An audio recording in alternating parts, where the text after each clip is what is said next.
జయమిన్ దినపత్రికలోని ప్రధాన వార్తలు, వివిధ దినపత్రికలోని ప్రధాన వార్తల సారాంశం, మార్నింగ్ వార్తలు వెళ్ళే ముందు జమిలీ ఎన్నికల అంశం అయితే ఇలా కేంద్ర ప్రభుత్వం అయితే చెప్పిన నేపథ్యం ఉంది. కేంద్ర ప్రభుత్వం కేంద్ర క్యాబినెట్ కూడా ఆమోదం తెలిపిన నేపథ్యంలోనే జమిలీ ఎన్నికలకు వెళ్తున్నటువంటి పరిస్థితి ఉంది. జమిలీ ఎన్నికలకు వెళ్తే ఎలాంటి నష్టం జరుగుతుంది, జమిలీ ఎన్నికలకు వెళ్తే ప్రాంతీయ పార్టీల ప్రభావం ఏ విధంగా ఉండబోతుంది, ప్రాంతీయ పార్టీలు ఒకవేళ జమిలీ ఎన్నికలకు సంబంధించి సహకరిస్తాయా లేదనేటువంటి ప్రధాన అంశము.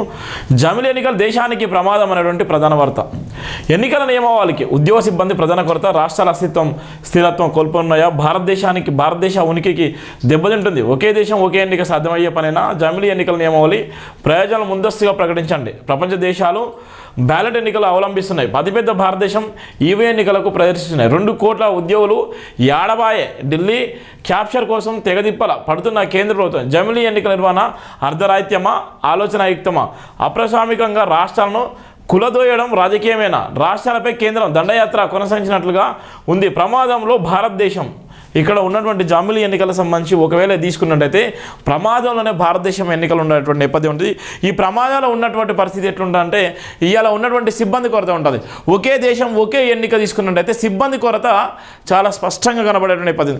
ఒక రాష్ట్రం నుంచే ఇంకో రాష్ట్రం రావాలన్నా కూడా ఇబ్బంది ఉండేటువంటి నేపథ్యం. ఎవరైతే ఇప్పుడు సెలబ్రిటీలు ఉన్నారో, ఎవరైతే జాతీయ నాయకులు ఉన్నారో, ఆ జాతీయ నాయకులు ఒకవేళ ప్రచారం చేయడానికి వస్తే అక్కడ ఆయన ప్రచారం చేసుకుంటూ ఇక్కడ ఉన్నటువంటి ఎవరైతే ఉన్నారో ఆ కార్యకర్తల కోసం, ఆ కార్యకర్తల పార్టీకి సంబంధించినటువంటి నాయకుల కోసము ఆయన వివిధ రాష్ట్రాలకు సంబంధించినటువంటి నాయకుల కోసం ఆయన ప్రచారం చేయాల్సిన అవసరం ఉంటుంది. అందువల్ల అక్కడ నష్టం జరుగుతుంది, ఇక్కడ నష్టం జరుగుతుంది. అలానే సిబ్బంది కొరత కూడా అదే తరహాల సిబ్బంది కొరత ఉంటుంది. ఎక్కడన్నా ఎన్నికలు జరిగితే ఇలా కేంద్ర బలగాలు వచ్చి ఇవాళ మోహరించేటువంటి పరిస్థితి ఉంటుంది. లా అండ్ ఆర్డర్ ప్రాబ్లం వస్తే ఇవాళ కేంద్ర బలగాలు ఇవాళ ఉన్నటువంటి పోలీస్ సిబ్బందితో వచ్చి ఇవాళ పనిచేసేటువంటి నేపథ్యం. ఇవాళ దేశంలోనే ఇవాళ పోలీస్ కొరత ఉంది, ఇవాళ ఉద్యోగ కొరత ఉంది. ఇవన్నీ సాధ్యమేనంటే ఇవన్నీ కూడా చాలా ఇబ్బంది ఉండేటువంటి నేపథ్యం ఉంటుంది. ఇవాళ ఐఏఎస్ల కొరత, ఐపీఎస్ల కొరత, ఉన్నటువంటి సిబ్బంది కొరత, అనేకమైన ఇబ్బందులు ఉండేటువంటి నేపథ్యం ఉంటుంది జమిలీ ఎన్నికలు. అందుకోసమే ఒక రాష్ట్రం జరిగినటువంటి ఎన్నికలకు, ఒక రాష్ట్రంలో ఎన్నికలు జరిగితే దానికి కావాల్సినటువంటి మెటీరియల్, దానికి కావాల్సినటువంటి ఎక్విప్మెంట్ సంపాదించడానికి చాలా ఇబ్బంది పడేటువంటి నేపథ్యం ఉంటుంది. అక్కడ ఉన్నటువంటి నేపథ్యంలోనే అనేకమైనటువంటి మళ్ళీ సంఘటనలు జరుగుతాయి, భయంకరమైనటువంటి ఆ సంఘటన దృష్టిలో పెట్టుకొని ఒకే దేశం ఒకే ఎన్నికలు అంటే సుమారు 140 కోట్ల మంది ఉంటే, అనేక మంది 140 కోట్ల మంది ఉంటే సుమారుగా 10-15 కోట్ల మంది పనిచేయాల్సిన అవసరం కూడా ఉంది ఈ జనానికి అనేటువంటి ప్రధానం. అందుకనే జమిలీ ఎన్నికలు దేశానికి ప్రమాదం. జమిలీ అనేది ఇలా ఒక జమిలీ ఎన్నికలకు సంబంధించినటువంటి ప్రధాన వార్తం. భారత రాజ్యాంగాన్ని తన కంఠంలో ప్రాణం ఉండంగా ఇబ్బందికి కలగనివ్వమని ప్రమాణం చేసి దేశ ప్రధానమంత్రి లోపల నిర్వీర్యం చేస్తున్నట్లు మనోవేదన కలుగుతుందని డాక్టర్ వరికెల శివ ఆందోళన వ్యక్తం చేస్తున్నారు. జమిలీ ఎన్నికల నియమావళి ప్రధాన లక్ష్యం ఒకే దేశం ఒకే ఎన్నిక ప్రవేశపెడితే దేశవ్యాప్తంగా ఉద్యోగుల కొరత, వాటిల్లే ప్రమాదం స్పష్టంగా కనిపిస్తుందన్నారు. 10 ఏళ్ల భారతదేశ పరిపాలనలో 2 కోట్ల ఉద్యోగులు నియమిస్తామని హామీ ఇచ్చి ఉద్యోగులు ఊసలేని కేంద్ర పరిపాలనలో ఎవరి కోసం ఈ ప్రణాళికలు సిద్ధపరుస్తున్నారో తెలియాలన్నారు. 150 కోట్ల భారత ప్రజలకు జమిలీ ఎన్నికలపై ఎక్కలేని అనుమానాలు కలవని వాటన్నిటికీ నివృత్తిపరిచే క్రమంలో భారత ప్రభుత్వం మేనిఫెస్టోలో ఉన్న అంశాలను నిర్వహించాల్సింది పోయి జమిలీ ఎన్నికల ప్రస్తావన ఎందుకు ముందుకు తీసుకొచ్చింది అనేది ప్రధాన అంశంగా మారిపోయిందన్నారు. భారత రాజ్యాంగాన్ని నిర్మోహటంగా, రహస్యంగా, అంతర్గతంగా నిర్వీర్యం చేయాలనే దురుద్దేశంతో జమిలీ ప్రవేశపెడుతున్నట్టు భావించాల్సి వస్తుందన్నారు. రాష్ట్రాల అంగీకారం తెలపకుండా కేంద్ర ఇష్టానుసారంగా వివరించడం దేశ ప్రగతికి, దేశ పురోగతికి, దేశ ఔన్నత్యానికి, దేశ సంపాదనకు, దేశ ప్రమాణాలకు వాటన్నిటికన్నా మించి భారత రాజ్యాంగానికి ప్రమాదం సంభవించే ఆస్కారం ఉందన్నారు. ప్రస్తుతం 243 పార్లమెంట్ స్థానాల్లో గట్టెక్కిన బీజేపీ ప్రభుత్వం సమీప ప్రతిపక్షమైన కాంగ్రెస్ పార్టీ కూటమికి 232 పార్లమెంట్ సీట్లు ఉండగా బీహార్, ఆంధ్రప్రదేశ్ రాష్ట్రాల సంయుక్త సహకారంతో అధికారంలో గట్టెక్కడంతో దేశవ్యాప్తంగా ఎప్పుడు రాజకీయ ప్రమాదం, రాజకీయ సంక్షోభం సంభవిస్తుందో తెలియక అయోమయంలో జమిలీ ప్రస్థానం ముందుకు తీసుకొస్తే రాష్ట్ర ప్రభుత్వాలపై పట్టు పెంచుకొని ఎంపీలను ప్రభుత్వం హస్తగతం చేసుకోవడంలో పాటు రాష్ట్ర ప్రభుత్వాలను కులదీయొచ్చన్నారు. బలమైన సంకేతం ప్రజలకు అర్థమయ్యేలా కనిపిస్తున్నారు. 2014 నుండి 2024 వరకు దేశంలో జరిగిన ఎన్నికల కాంగ్రెస్ కూటమి 11 రాష్ట్రాల అధికారం సాధించగా 8 రాష్ట్రాలను అప్రస్వామ్యబద్ధంగా కులదోపి బీజేపీ ప్రభుత్వం మధ్యస్థంగా అధికారం చేపట్టడం రాజ్యాంగానికి, సుప్రీంకోర్టు ధర్మాసనానికి పూర్తి విరుద్ధమన్నారు. ఢిల్లీ రాష్ట్రాన్ని చేజెక్కించుకోవడం కోసం ఏకంగా ముఖ్యమంత్రి జైలుకు పంపిన విషయాన్ని దేశ ప్రజలు క్షుణ్ణంగా పరిశీలించారు. రాష్ట్రాలపై ఐటీ, ఈడీ దాడులను ఆసరాలుగా వాడుకుంటూ నాయకుల మనోభావాలను కూడా ఆస్తులను రాజకీయం చేసేటువంటి నేపథ్యం ఉంది. అందుకోసమే జమిలీ కానీ ఈ ఎన్నికలు అందరికీ ప్రమాదకరంగా ఉన్నటువంటి నేపథ్యం ఉంది. జమిలీ ఎన్నికల ప్రమాదము ఇవాళ ఒకే దేశం ఒకే ఎన్నిక అనేటువంటి నినాదము అది ఏదైతే తీసుకొచ్చిందో ఇప్పుడు పార్లమెంట్లో భయంకరమైన పరిస్థితి. పార్లమెంట్లో ఒకవేళ క్యాబినెట్ దానికి బిల్లుకు ఆమోదం తెలిపినప్పటికీ రామ్నాథ్ కోవింద్ మాజీ రాష్ట్రపతి ఆధ్వర్యంలో ఆ కమిటీ అధ్యక్షతన ఇలా క్యాబినెట్ కూడా ముందుకు వచ్చిన నేపథ్యం ఉంది. దానికి ఆమోదం తెలిపిన నేపథ్యంలో రాబోయే పరిస్థితులు ఎంత భయంకరంగా ఉంటాయి, ఒకవేళ వస్తే అవి ఏ విధంగా ఉంటాయి, ఇలా ఉన్నటువంటి సిబ్బంది కొరత కానీ అక్కడ ఉన్నటువంటి ఏ విధంగా ఉంటుందో అది స్పష్టంగా మనకు అర్థమవుతున్నటువంటి పరిస్థితి మనం చూస్తున్నాం. ధరణి పోర్టల్కి 5 రోజులు బ్రేక్. ధరణి పోర్టల్కు 5 రోజులు బ్రేక్ పడుతున్నది. డేటాబేస్ వర్షన్ అప్గ్రేడ్ కారణంగా గురువారం సాయంత్రం 5 గంటల నుంచి 16వ తేదీ ఉదయం వరకు పోర్టల్ పనిచేయదని ప్రభుత్వ అధికారికంగా ప్రకటించింది. ఈ మధ్యలో ధరణి సేవలను అంతరాయం కలుగుతున్నందుకు చింతిస్తున్నామని వెల్లడించింది. ధరణి పోర్టల్లో ప్రభుత్వం పలు మార్పులు చేసింది. వాటిని అప్డేట్ చేసేందుకు పోర్టల్ సేవలను కూడా 5 రోజుల పాటు బ్రేక్ చేసింది. ధరణి సంబంధించిన పోర్టల్ కూడా 5 రోజులు కూడా బ్రేక్ చేసినటువంటి పరిస్థితి అయితే మనం చూస్తున్నాం. రైతులను వేధిస్తే కఠినంగా శిక్షిస్తాం. రైతు పక్షపాతి ప్రభుత్వంపై మచ్చ వస్తే సాయం చేయలేదు. తెలంగాణ కాంగ్రెస్ ప్రభుత్వం రైతు బంధువుల పార్టీ. రైతులు చిన్న చూపు చూసినా అవమానించినా అస్సలు సాయించను. లగచర్ల రైతుల సంఘటనపై నేరుగా హెచ్చరించిన సీఎం రేవంత్ రెడ్డి. తెలంగాణ రాష్ట్ర రైతులను వేధిస్తే ఎంతటి వారినైనా ఉపేక్షించబోమని తెలంగాణ రాష్ట్ర సీఎం రేవంత్ రెడ్డి నేరుగా హెచ్చరించారు. ఏదైనా రైతులపై కఠినంగా వ్యవహరించే శాలిని మానుకోవాలన్నారు. తెలంగాణ రాష్ట్ర ప్రభుత్వం రైతుల పట్ల దృఢ సంకల్పంతో పనిచేస్తుందని, రైతులను రాజులను చేయడమే కాంగ్రెస్ ప్రభుత్వ ధ్యేయమని స్పష్టం చేశారు. జరిగిన సంఘటనపై నేరుగా స్పందించిన సీఎం రేవంత్ రెడ్డి లఘుచర్ల రైతు ఈరియా నాయకులను చికిత్స కోసం సంగారెడ్డి ఆసుపత్రికి బేడీలతో తీసుకెళ్లడంపై ముఖ్యమంత్రి రేవంత్ రెడ్డి సీరియస్ అయ్యారు. ఘటనపై అధికారుల నుంచి వివరాలను ఆరా తీసిన ముఖ్యమంత్రి రైతుకు బేడీలు వేసి తీసుకెళ్లాల్సినంత అవసరం ఏమొచ్చిందని ఆగ్రహం వ్యక్తం చేశారు. ఘటనపై పూర్తి విచారణ జరిపి నివేదిక సమర్పించాలని ఉన్నతాధికారులకు ఆదేశించారు. ప్రజాప్రభుత్వం ఇలాంటి చర్యలను సహించదని ముఖ్యమంత్రి కూడా హెచ్చరించిన నేపథ్యం కూడా ఒక పక్కన గతంలో బీఆర్ఎస్ కూడా బేడీలేసిన నేపథ్యం, బేడీలేసి జైలుకు బేడీలేసి తీసుకెళ్లిన నేపథ్యం ఉంది ఖమ్మంలో. తర్వాత ఇక్కడ నల్గొండ జిల్లాలో వచ్చేసి భువనగిరి దగ్గర కూడా రైతులకు బేడీలేసి తీసుకెళ్లినటువంటి సందర్భాలు కూడా బీఆర్ఎస్లో ఏదైతే బేడీలేసిందో కాంగ్రెస్ ప్రభుత్వం కూడా రైతులకు బేడీలేసి తీసుకెళ్లినటువంటి పరిస్థితి అయితే మనం చూస్తున్నాం. ఇది ప్రభుత్వ పాలనపై దృష్టి పెట్టండి. తెలంగాణ ఉప ముఖ్యమంత్రి మల్లు భట్టి విక్రమార్క కీలక వ్యాఖ్యలు చేశారు. ఢిల్లీ పర్యటనలో బిజీగా ఉన్నారు. ఈ సందర్భంగా భట్టి విక్రమార్క మాట్లాడుతూ ఢిల్లీలో రాహుల్ గాంధీని కలవలేదని అన్నారు. తెలంగాణలో ప్రజాపాలన పట్ల 50% పైగా ప్రజలు సంతృప్తిగా ఉన్నారని మల్లు భట్టి విక్రమార్క చెప్పారు. 100% మంది ప్రభుత్వ పాలన పట్ల సంతోషంగా ఉంటారనుకోవడం లేదని చెప్పారు. ప్రజాస్వామ్యం అంటే ఎంతో కొంత వ్యతిరేకత ఉంటుందని చెప్పారు. హైడ్రాకు ధనిక పేద అన్న తేడా లేదని స్పష్టం చేశారు. ఎవరి చెరువులను ఆక్రమించినా వారిపై హైడ్రా చర్యలు తీసుకుంటుందని తెలిసి చెప్పారు. అసెంబ్లీ నియోజకవర్గాల పరిధిలో 25 ఎకరాల స్థలంలో ఇంటిగ్రేటెడ్ స్కూల్ నిర్మాణం చేపట్టబోతున్నామని తెలిపారు. రైతు భరోసాను సంక్రాంతి నుంచి అమలు చేయనున్నట్లు ఇప్పటికే ప్రకటించామని అన్నారు. రైతులకు ఇచ్చే బోనస్లో రైతు భరోసా రుణమాఫీ కన్నా ఎక్కువ లబ్ధి రైతులకు చేకూర్చిందని మల్లు భట్టి విక్రమార్క వివరించారు. తెలంగాణ తల్లి గతంలో అధికారికంగా లేదని గుర్తు చేశారు. అసెంబ్లీ సమావేశాలు ఎన్ని రోజులు జరగాలన్న నిబంధన లేదని చెప్పారు. బీఆర్ఎస్ అధికారంలో ఉన్నప్పుడు అసెంబ్లీ రూల్స్ మార్చారని చెప్పారు. బీఆర్ఎస్ ప్రభుత్వ పాలనలో చేసిన అప్పులకు 11 నెలల్లో 64,000 కోట్లు అసలు వడ్డీ కట్టామని తెలిపారు. రాష్ట్రం ఏర్పడిన నాటికి ఏడాదికి 6,400 కోట్లు ఉంటే ఇప్పుడు ఏడాదికి 64,000 కోట్లు కట్టాల్సి వచ్చిందని మల్లు భట్టి విక్రమార్క తెలిపారు. తమ ప్రభుత్వం పాలనపై దృష్టి పెట్టింది, అందుకే ప్రచారంలో వెనుకబడ్డామని అన్నారు. 10 ఏళ్ల తర్వాత అసలుకి ఇచ్చే డైట్ ఛార్జీలు పెంచామని తెలిపారు. డిసెంబర్ 14 నుంచి రాష్ట్ర వ్యాప్తంగా హాస్టల్లో ఎమ్మెల్యేలు, మంత్రులు, అధికారులు, తల్లిదండ్రులు, విద్యార్థులు కలిసి భోజనం చేస్తామని ప్రకటించారు. కేసీఆర్ పాలన కంటే మెరుగైన పాలన తమ ప్రభుత్వం అందిస్తుందామని భట్టి విక్రమార్క కూడా అని చెప్పిన నేపథ్యం ప్రభుత్వ పాలనపై దృష్టి పెట్టని ఇవాళ ఉన్నటువంటి ఏదైతే ఉందో 64,000 కోట్ల రూపాయలు 64,000 కోట్ల రూపాయలు వడ్డీనే కడుతున్నాము. ఇవాళ ఉన్నటువంటి అలా 64,000 రూపాయలు వడ్డీ కట్టే అటువంటి పరిస్థితి ఉన్నప్పుడు కూడా అటు వడ్డీ కడుతూనే ఇక్కడ ఉన్నటువంటి ప్రభుత్వ సంక్షేమ పథకాలు ప్రజలకు తీసుకెళ్తున్నాము. ఎక్కడ కూడా అంగు హార్బటలు లేకుండా ప్రజల మధ్యలో ఉండే అటువంటి విధంగా ప్రజాపాలన అంటే ప్రజలకు అందించే ఒక లక్ష్యంతోనే మేము పనిచేస్తున్నాము. ఎంత ఆర్థికంగా ఉన్నా లేకపోయినా కూడా ఆర్థిక స్వలాభం కోసము రాష్ట్ర ప్రయోజనాలే ముఖ్యంగా రాష్ట్ర ప్రజలను దృష్టిలో పెట్టుకొని ఆర్థికమైనటువంటి సమస్యలు అధిగమించేటువంటి ప్రయత్నం కూడా చేస్తున్నామని మల్లు భట్టి విక్రమార్క కూడా చెప్పినటువంటి నేపథ్యం కూడా మనం చూస్తున్నాం. భూపందేరం ఇక్కడ ఉన్నటువంటి ఏదైతే తెలంగాణలో ఉందో ఆంధ్రప్రదేశ్లో కూడా భూపందేరం మొదలుపెట్టిల్లు ఉన్నటువంటి కూటమి పెద్ద మొత్తంలో కూడా ఆ భూములను కూడా అమ్ముకునేటువంటి ప్రయత్నం చేస్తున్నారు. డెస్క్ నుంచి అభివృద్ధి పేరుతో కార్పొరేట్లకు పెద్ద ఎత్తున భూపందారం చేయడానికి తెలుగుదేశం నేతృత్వంలో కూటమి ప్రభుత్వం సిద్ధమవుతుంది. తాజాగా విడుదల చేసిన టూరిజం పాలసీ ఇందుకొక నిదర్శనం. పర్యాటక ఆతిథ్య రంగంలో పెట్టుబడులు పెట్టేవారికి రాష్ట్ర వ్యాప్తంగా భారీ రాయితీలతో పాటు భూములు కేటాయించడానికి రాష్ట్ర ప్రభుత్వం కృత్యానిశ్చయంతో ఉందనే విధానం మాత్రం పేర్కొంది. అంతేకాదు ఎటువంటి వివాదాలు లేని ఎన్కంబరెన్స్ ఫ్రీ భూ బ్యాంకులకు టూరిస్టు ప్రాజెక్టుల కోసం గుర్తించి ప్రత్యేక కేటాయింపులు చేయడానికి సిద్ధంగా ఉన్నట్లు ప్రకటించింది. 200 నుండి 500 కోట్ల రూపాయలు అంతకు పైన పెట్టుబడులతో వచ్చే మెగా అల్ట్రా మెగా ప్రాజెక్టులు టైలర్ మేడ్గా ఈ రాయితీలు అందించనున్నది. ఇక్కడ ముఖ్యమైన విషయం ఏంటంటే వివిధ రకాల పారిశ్రామిక అవసరాల పేరిట ఇప్పటికే రాష్ట్ర వ్యాప్తంగా లక్షలాది ఎకరాల భూమిని సేకరించి ఉన్నారు. సమైక్య రాష్ట్ర విభజన జరిగిన తర్వాత ఏర్పడిన 2 ప్రభుత్వాల్లోనూ ఈ సేకరణ ప్రక్రియ సాగింది. నయానో భయానో ప్రజల నుంచి భూములను లాగేసుకొని పరిశ్రమల పేరుతో అస్మాదియా సంస్థలకు పందేరం చేశారు. ఇప్పటికే ఆ భూముల్లో ఒక్క పరిశ్రమ కూడా ఏర్పాటు కాలేదు. నిరుద్యోగులకు ఉద్యోగులకు రాలేదు. ఆ భూముల్లో కొంత భాగం రియల్ ఎస్టేట్కు వాడుకున్నారు. ఇప్పుడు పర్యాటక రంగం కోసం కాబట్టి ఎంపిక చేసిన ప్రత్యేక ప్రదేశాల్లో భూసేకరణ చేయాల్సి ఉంటుంది. దీనికి సంబంధించిన విధి విధానాలను నామాత్రంగా కూడా ప్రకటించకపోవడం గమనార్హం.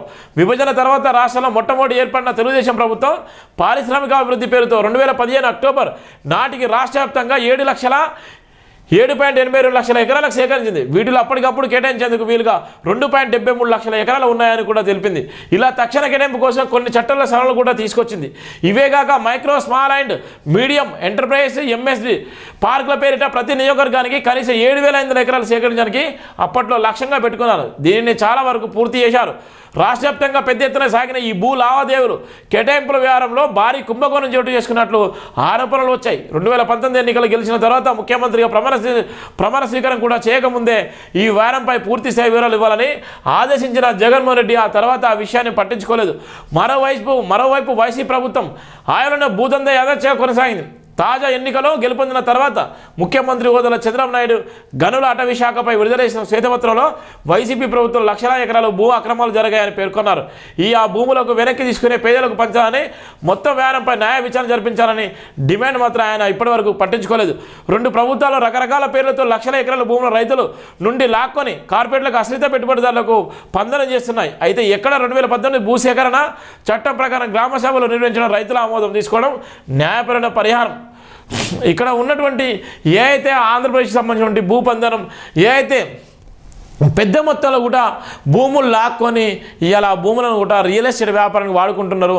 దీనిలో భారీ కుంభకోణం జరుగుతున్నటువంటి ప్రధాన వార్త కూడా మనం చూస్తున్నాం. భూపందరానికి సంబంధించినటువంటి భూములు ఎక్కడైతే విలువైనటువంటి భూములు గత వైఎస్ఆర్ కాంగ్రెస్ పార్టీ ఏదైతే భూములు సేకరించిందో సేకరించినటువంటి భూములను కూడా ఈరోజు ఆ భూములను కూడా లాక్కొని మళ్ళీ రియల్ ఎస్టేట్కి అప్పనంగా అట్టబెట్టేటువంటి ప్రమాదం ఉన్నటువంటి వార్తలు అయితే మనం చూస్తున్నాం. అది ఉన్నా లేనట్టే ఇక్కడ ఉన్నటువంటి ఏదైతే ఉందో మానవ హక్కులకు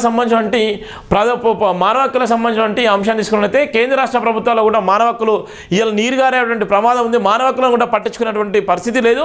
అందువల్ల ఇలా ఎంత దారుణంగా ఉందో ఇలా మనం చూస్తున్నాం. ఇలా ఉనికిని కోల్పోతున్న మానవ హక్కుల కమిషన్లు, ఇబ్బంది పెడుతున్న సిబ్బంది కొరత, హరించుకుపోతున్న ప్రజల స్వేచ్ఛ చోద్యం చేస్తున్న పాలకులు. తెలంగాణలో పరిస్థితి మరీ దారుణం. తెలంగాణలో అయితే దారుణంగా ఉన్నటువంటి నేపథ్యం. మానవ హక్కులను కాపాడాల్సిన కేంద్ర రాష్ట్ర ప్రభుత్వాలు వాటిని బేఖాతారుగా చేస్తున్నాయి. పేదలు, కార్మికులు తమ హక్కుల కోసం రాజులను పోరాటం చేయడానికి, కనీసం తమ గోస వినిపించుకోవడానికి సరైన వేదిక అంటూ లేకుండా చేస్తున్నాయి. ప్రభుత్వాల హక్కుల కమిషన్లు ఉన్న వాటిని నిర్వహణ చేసే దిశగా వ్యవహరిస్తున్నాయి. హక్కుల కమిషన్లో ఉన్న ఖాళీలను భర్తీ చేయకుండా గాలి కోలేస్తున్నాయి. దేశవ్యాప్తంగా సుమారు 23 లక్షల పైగా పిటిషన్లు కమిషన్ కార్యాలయంలో పరిష్కారం కోసం ఎదురుస్తున్నటువంటి నేపథ్యం ఉంది. ఇలా ఉన్నటువంటి 23 లక్షల పిటిషన్లు కూడా ఇలా ఎదురుస్తున్నటువంటి నేపథ్యం ఉంది. ఖాళీ కుర్చీలతోని ఇలా ఉన్నటువంటి నేపథ్యం ఉంది. ఇలా వేకెన్సీ లేక చాలామంది ఇబ్బంది పడేటువంటి పరిస్థితి అయితే మనం చూస్తున్నాం. వివిధ రాష్ట్రాల్లో మానవ హక్కుల కమిషన్లు క్రమేపీ ఉనికి కోల్పోతున్నాయి. నామాత్ర సంస్థలుగా వ్యవహరిస్తూ ప్రజల హక్కులను పరీక్షించడంలో దారుణంగా విఫలమవుతున్నాయి. హరించబడుతున్న ప్రజల హక్కులు, స్వేచ్ఛ పట్ల ఏమాత్రం శ్రద్ధ లేని కేంద్ర రాష్ట్ర ప్రభుత్వాలు వైఖరి సిబ్బంది కొరత దీనికి ప్రధాన కారణాలు. దేశంలోని 28 రాష్ట్రాల కనీసం 16 రాష్ట్రాల మానవ హక్కుల కమిషన్లు ఉన్నా లేనట్లుగానే కనిపిస్తున్నాయి. 1993 సంవత్సరం నాటి మానవ హక్కుల 1993 సంవత్సరం నాటి మానవ హక్కుల పరిరక్షణ చట్టం నిర్దేశించిన మేరకు కమిషన్ల నియమాలు జరగడం లేదు. హక్కుల కమిషన్లకు పట్టించడం చేయాల్సిన బాధ్యత ప్రభుత్వాలది. కానీ ప్రభుత్వాలు ఒకవైపు ప్రజల హక్కులను హరిస్తూ మరోవైపు కమిషన్లు నిర్వహించడం ఆందోళనకరంగా మారింది. చట్టం ఏం చెప్తుంది? 3 రాష్ట్రాల్లో కమిషన్లకు చైర్పర్సన్ లేరు. 7 కమిషన్లకు శాశ్వత చైర్పర్సన్ల నియామకం జరగలేదు. తెలంగాణ, మిజోరాం రాష్ట్రాల కమిషన్లు కనీసం ఒక్కరంటే ఒక్కరు ఒక్క ఆఫీసర్ బేరర్ కూడా లేడు. మానవ హక్కుల పరిరక్షణ చట్టం ప్రకారం రాష్ట్ర కమిషన్లకు చైర్పర్సన్ ఉండాలి. ఆయన హైకోర్టు ప్రధాన న్యాయమూర్తి లేదా జడ్జి అయి ఉండాలి. కమిషన్లో 2 సభ్యులు కూడా ఉండాలి. ఒకరు కనీసం 7 సంవత్సరాల అనుభవం కలిగిన హైకోర్టు లేదా జిల్లా కోర్టు జడ్జి అయి ఉండాలి. మానవ హక్కులను సంబంధించిన వ్యవహారాల్లో అనుభవం కలిగిన వ్యక్తిని 2వ సభ్యుడిగా నియమించాల్సి ఉంటుంది. అయితే 17 రాష్ట్రాలు 1 లేదా 2 సభ్యులు మాత్రమే లేరన్నటువంటి నేపథ్యం. ఎన్హెచ్ఆర్సీకి అక్రిడేషన్ వాయిదా. ఐఎస్ఆ గుర్తింపు పొందిన global alliance of national human rights institutions GNHRI ఏడాది ఎన్హెచ్ఆర్సీకి తన అక్రిడేషన్ వాయిదా వేసింది. అనేక దశాబ్దాల కాలంలో ఇలా జరగడం ఇది 2వసారి మాత్రమే. నియామకాలు, రాజకీయ జోక్యం, మానవ హక్కుల ఉల్లంఘనపై జరిగే విచారణలో పోలీసుల ప్రమేయం, పౌర సమాజానికి సహకారం వంటి అంశాలను ఇందుకు కారణంగా చూపింది. ప్రపంచంలో 16వ మానవ హక్కుల సంస్థలతో GNHR ఏర్పడింది. ప్రస్తుతం దేశంలోని అనేక రాష్ట్రాల తాత్కాలిక నియామకాలతో కాలం గడిపిస్తున్నది. కొన్ని రాష్ట్రాలు అవసరమైన మేరకు సభ్యులు కూడా ఉన్నటువంటి పరిస్థితి ఉంది. వివిధ రాష్ట్రాల్లో తెలంగాణతో పాటు పంజాబ్, జార్ఖండ్, హిమాచల్ ప్రదేశ్, బీహార్, అరుణాచల్ ప్రదేశ్ రాష్ట్రాల మానవ హక్కుల కమిషన్లు 1 సభ్యుడు కూడా లేడు. గుజరాత్, త్రిపుర, కర్ణాటక, నాగాలాండ్, మణిపూర్, సిక్కిం రాష్ట్రాల్లో పరిస్థితి కొంత మెరుగ్గా ఉన్నప్పటికీ కనీసం 1 సభ్యుని పోస్టు ఖాళీగా ఉంది. ఛత్తీస్గఢ్, గోవా, అరుణాచల్ ప్రదేశ్, జార్ఖండ్, కర్ణాటక, సిక్కిం కమిషన్లో శాశ్వత చైర్పర్సన్ లేరు. అనేక రాష్ట్ర ప్రభుత్వాల అజెండాలో మానవ హక్కులకు స్థానమే లేదని హక్కుల కార్యకర్తలు పెదవిరుస్తున్నారు. అందుకే కార్మిక చట్టాలు పేదల అట్టడుగు వర్గాల ప్రజలు హక్కుల విషయంలో రాజీపడాల్సిన పరిస్థితి దాపరించిందని వారు ఆవేదన వ్యక్తం చేస్తున్న నేపథ్యం కూడా ఉంది. ఇలా ఉన్నా లేనట్టే ఇలా ఉన్నటువంటి పదవులు ఎడిపోయింది. ఇలా మానవ హక్కుల కమిషన్లు, మానవ హక్కుల కమిషన్లు కాపాల్సినటువంటి కేంద్ర ప్రభుత్వము ఎక్కడేసిన గొంగడు అక్కడ ఉంది. వాళ్ళకే దిక్కుమొక్కలేదు. కొన్ని సంవత్సరాల నుంచి ఇక్కడ ఉన్నటువంటి జామీలు ఎన్నికలు తీసుకొచ్చేటువంటి ప్రయత్నం చేస్తున్నారు. ఇక్కడనే దిక్కులేదు. ఇలా ఉన్నటువంటి తెలంగాణలో అయితే అద్మానం ఉన్నటువంటి పరిస్థితి అయితే మనం చూస్తున్నాం. ఇలా ఉన్నటువంటి ప్రధాన వార్తలు. విద్యా విధానంలో సమూల మార్పులకు సహకరించండి. కేంద్ర విశ్వవిద్యాలయం మంజూరు చేయండి. డీమ్డ్ యూనివర్సిటీలకు రాష్ట్రాల యూనివర్సిటీ తప్పనిసరి. ఉన్నత విద్యలో రాష్ట్ర ప్రయోజనాలు దాగున్నాయి. కేంద్ర మంత్రితో సమావేశంలో చర్చించిన తెలంగాణ సీఎం రేవంత్ రెడ్డి. తెలంగాణకు కేంద్ర విశ్వవిద్యాలయాలు కేటాయించాలని కేంద్ర విద్యాశాఖ మంత్రి ధర్మేంద్ర ప్రధాన్ ముఖ్యమంత్రి రేవంత్ రెడ్డి విజ్ఞప్తి చేశారు. న్యూఢిల్లీలోని కేంద్ర మంత్రిని కలిసి ఇటీవల రాష్ట్రానికి 7 నవోదయ విద్యాలయాలు కేటాయించినందుకు కృతజ్ఞతలు తెలిపారు. అదే సమయంలో రాష్ట్రానికి 1 కేంద్ర విశ్వవిద్యాలయం కూడా కేటాయించాలని, కేంద్ర విశ్వవిద్యాలయంతో పాటు నవోదయ పాఠశాల లేని జిల్లాలకు వాటిని కేటాయించాలని ముఖ్యమంత్రి కోరారు. డీమ్డ్ యూనివర్సిటీలకు ప్రకటన కేంద్ర రాష్ట్ర ప్రభుత్వాల అనుమతి తప్పనిసరని, కానీ ఇటీవల కేంద్ర ప్రభుత్వ అనుమతితోనే డీమ్డ్ యూనివర్సిటీలను గుర్తిస్తున్న విషయం సీఎం కేంద్ర మంత్రి దృష్టికి తీసుకెళ్లారు. డీమ్డ్ యూనివర్సిటీ గుర్తింపునకు రాష్ట్ర ప్రభుత్వం నుంచి విధిగా ఎన్ఓసీ తీసుకునేలా చూడాలని ముఖ్యమంత్రి కోరారు. కేంద్ర మంత్రి కలిసిన వారిలో ముఖ్యమంత్రి వారితో పాటు పార్లమెంట్ సభ్యులు అనిల్ కుమార్ యాదవ్, సురేష్ షెట్కారు, పోరిక బలరాం నాయక్, చామల కిరణ్ కుమార్ రెడ్డి, గడ్డం వంశీ, రాయసం రఘురామ్ రెడ్డి, న్యూఢిల్లీలో రాష్ట్ర ప్రభుత్వ ప్రతినిధి జేసీ ఏపీ జితేందర్ రెడ్డి కూడా ఉన్నటువంటి ప్రయత్నం అయితే ఉన్నారు. వాళ్ళందరూ కూడా దీర్ఘకాలిక సమస్యలు పరిష్కారానికి సహకరించండి. ఇలా ఉన్నటువంటి దీర్ఘకాలిక ఏవైతే తెలంగాణలో ఉన్నటువంటి సమస్యలను ఆ సమస్యలను కూడా పరిష్కరించండి అని కూడా ఆయన కేంద్ర మంత్రి కలిసినటువంటి నేపథ్యం కూడా చూస్తున్నాం. మనం ఆర్థికంగా తెలంగాణ రాష్ట్రాన్ని ఆదుకోండి, ప్రాజెక్టు నిర్మాణానికి నిధులు ఇవ్వండి. మూసీ రివర్ పునర్జీవనం పలు ప్రాంతాలకు ప్రాణాంతకంగా నిలుస్తుంది. తెలంగాణ అభివృద్ధికి కేంద్ర మంత్రి కిషన్ రెడ్డి సహకారం కోరిన తెలంగాణ సీఎం రేవంత్ రెడ్డి. తెలంగాణ రాష్ట్రంలో వివిధ రకాల అభివృద్ధి పనులకు కేంద్ర ప్రభుత్వం మద్దతు ఇచ్చేందుకు కృషి చేయాలని కేంద్ర బొగ్గు గనుల శాఖ మంత్రి జి కిషన్ రెడ్డి గారికి ముఖ్యమంత్రి రేవంత్ రెడ్డి విజ్ఞప్తి చేశారు. ప్రాంతీయ ring road, RR, Hyderabad metro phase 2తో పాటు Hyderabad Warangal sewerage under ground drainage plan, Singareni సంస్థకు బొగ్గు గనుల కేటాయింపు సహా పలు అంశాలపై కేంద్ర మంత్రితో ముఖ్యమంత్రి చర్చించారు. సీఎం ఢిల్లీలో కేంద్ర మంత్రి కిషన్ రెడ్డిని కలిసి రాష్ట్రానికి సంబంధించిన పలు పెండింగ్ ప్రాజెక్టుల వివరాలు అందించారు. ఈ సందర్భంగా మొత్తం 1,63,559.31 కోట్ల విలువైన ప్రాజెక్టుల విషయంలో కేంద్రం నుంచి సహకారం అందించాలని కోరారు. ఆర్ఆర్ నిర్మిస్తామని ప్రధానమంత్రి నరేంద్ర మోదీ 2022లో ప్రకటించిన విషయాన్ని కేంద్ర మంత్రి దృష్టికి తీసుకెళ్లారు. ఆర్ఆర్ ఉత్తర భాగం భూసేకరణ ప్రారంభించి త్రైపాక్షిక ఒప్పందం పూర్తయిన ఇప్పటివరకు ఎన్హెచ్ఐ అనుమతి ఇవ్వలేదని తెలిపారు. ఆర్ఆర్ దక్షిణ భాగానికి ఇంకా అనుమతి ఇవ్వని విషయాన్ని గుర్తు చేశారు. మెట్రో ఫేజ్ 2లో భాగంగా నాగోల్ నుంచి రాజీవ్ గాంధీ అంతర్జాతీయ విమానాశ్రయం, రాయదుర్గం నుంచి కోకాపేట, నియోపోలిస్, ఎంజీబీఎస్ నుంచి చంద్రగుట్ట, మియాపూర్, పట్టణచేరు, ఎల్బీ నగర్, హయత్ నగర్ మధ్య మొత్తం 76.4 కిలోమీటర్లు నిర్మించిన మెట్రో రైలు నిర్మాణానికి 24,269 కోట్ల అంచనా వ్యయంతో కేంద్ర రాష్ట్ర ప్రభుత్వాలు సంయుక్తంగా 50-50 వాటాలు దాన్ని చేపట్టేందుకు సహకరించాలన్నారు. మూసీ రివర్ ఫ్రంట్ డెవలప్మెంట్ ప్రాజెక్టులో భాగంగా చేపట్టిన గాంధీ సరోవర్ ప్రాజెక్టు రక్షణ శాఖ పరిధిలోని 222.20 ఎకరాల భూమిని రాష్ట్ర ప్రభుత్వానికి బదిలించాలని రక్షణ శాఖ మంత్రి రాజ్నాథ్ సింగ్ని ఇప్పటికే కోరిన విషయాన్ని కిషన్ రెడ్డి దృష్టి తెస్తే ఆ విషయం చొరవ చూపాలని మూసి పునర్జనం కోసం చేపట్టిన వివిధ ప్రాజెక్టుల అభివృద్ధికి నిధుల విషయాల శాఖని కోరారు. తెలంగాణలో రెండో పెద్ద నగరమైన వరంగల్లో అండర్ గ్రౌండ్ డ్రైనేజ్ ప్లాన్ను రూపకల్పన చేశామని 4,170 కోట్ల వ్యయమే ఈ ప్లాన్ను అమృత 2 లేదా అమృత పథకం కింద చేపట్టని కోరారు. దీర్ఘకాలం పాటు సింగరేణి సంస్థ మనుగడ కొనసాగించేందుకు గోదావరి లోయల పరిధిలో బొగ్గు బ్లాక్లను సింగరేణి కేటాయించాలని కోరారు. తెలంగాణ సెమీ కండక్టర్ విషయంలో చర్చలను విజ్ఞప్తి చేశారు. కిషన్ రెడ్డి కలిసిన వారిలో సీఎంతో పాటు పార్లమెంట్ సభ్యులు ఉన్నటువంటి నేపథ్యం అయితే మనం చూస్తున్నాం. ఇది ఉన్నటువంటి సీఎం గారి పర్యటన నేపథ్యంలో ఉన్నటువంటి ప్రధాన వార్తలు.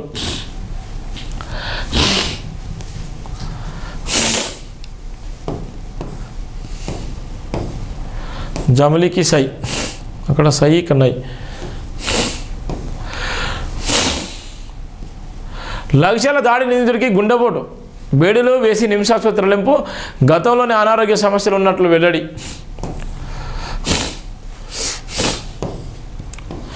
7 మహారాష్ట్ర మృతి, ఛత్తీస్గఢ్లో భారీ ఎన్కౌంటర్, మృతుల్లో 2 మహిళలు, పెద్ద ఎత్తున ఆయుధాల స్వాధీనం. వివరాలు వెల్లడించిన బస్తార్ ఐజీ సుందర్ రాజ్. ఈ పాపం నక్సలైట్ అయితే అనేక మంది చచ్చిపోతున్నారు పాపం. నెలకల్లోగా కేబినెట్ విస్తరణ, తెలంగాణ విగ్రహంపై బీఆర్ఎస్ సూచన చేయలేదు. కొత్త 6 తర్వాత మెడ్చల్ రంగారెడ్డిలో అక్రమాలకు చిట్టా బయటకు, మీడియా చిట్టాట్లో మంత్రి పొంగులేటి. ప్రజాపాలనలో అప్లై చేయకపోయినా ఇందిరమ్మ ఇండ్లు, నెలకల్లోగా కేబినెట్ విస్తరణ జరుగుతుందని మంత్రి పొంగులేటి శ్రీనివాసరెడ్డి వెల్లడించారు. సెక్రటరీలో గురువారం మీడియాతో చిట్చాట్ చేసిన ఆయన తెలంగాణ తల్లి విగ్రహంపై బీఆర్ఎస్ సూచనలు చేయలేదన్నారు. సంగతిలోగా వీఆర్ఓ వ్యవస్థను పునరుద్ధరిస్తామని స్పష్టం చేశారు. కేసీఆర్ అసెంబ్లీకి రావాలని 80,000 పుస్తకాలు చదివిన అనుభవంతో సలహాలు సూచనలు చేయాలని ఆయన తెలిపినటువంటి నేపథ్యం కూడా ఉన్నది. క్యాబినెట్ విస్తరణ ఈ నెలకల్లోగా క్యాబినెట్ విస్తరణ జరుగుతుంది. దానికి సంబంధించినటువంటి అంశం అయితే ఇప్పటికే చెప్తున్నారు. ఆయనే ఏ అయితే ఉందో దానికి సంబంధించినటువంటి ప్రయత్నం అయితే చెప్తున్నారు నేపథ్యం.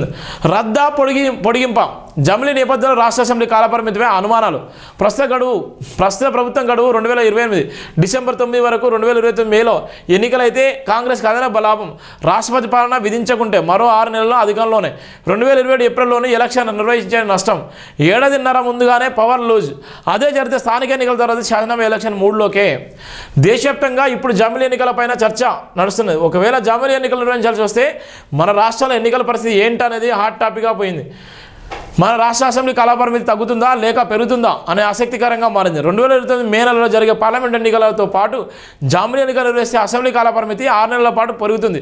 అలా కాకుండా యూపీ ఎన్నికలతో పాటు 2028 ఏప్రిల్ నిర్వహిస్తే కాంగ్రెస్ ప్రభుత్వానికి నష్టం అనే చెప్పాలి. ఎందుకంటే 1.5 ఏళ్ల ముందే అధికారాన్ని కోల్పోవాల్సి వస్తుంది. ఒకవేళ ముందుగానే ఎన్నికలు నిర్వహిస్తే లోకల్ బాడీ ఎన్నికల తర్వాత వెంటనే అన్ని రాజకీయ పార్టీలు పూర్తిగా అసెంబ్లీ ఎన్నికల 3లోకి వెళ్ళక తప్పదు.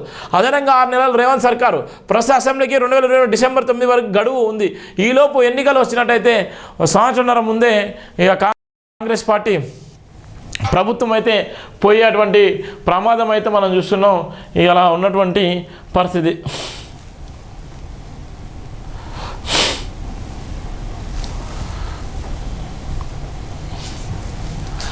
హైడ్రాతో చెడ్డ పేరు, కొందరు అధికారులు అత్యుత్సాహం ప్రకటించారు.